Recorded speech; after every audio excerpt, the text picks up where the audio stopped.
สังฆังสรณังคัจฉามิตติ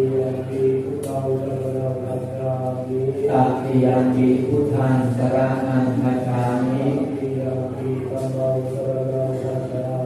ตติยัมปิธัมมังสรณังคัจฉามิตติยัมปิสังฆังสรณังคัจฉามิ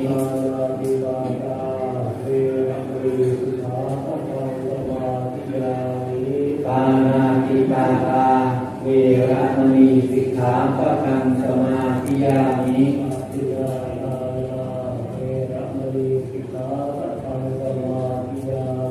มัคคินาทานาเวระมณีสิกขาปะทังสมาธิยามิ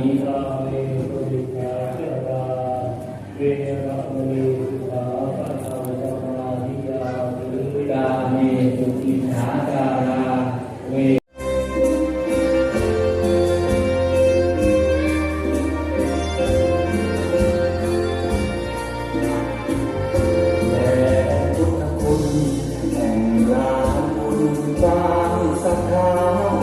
หลวงพ่อพบหลวงพ่อเส้นมาได้กราบวันทาแล้วสุขใจ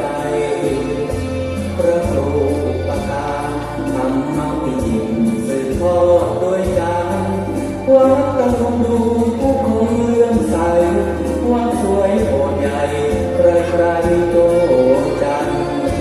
แต่เดินเริ่มมาหลวงพ่อกัญญาพันสร้างวังสามคนช่วยจัด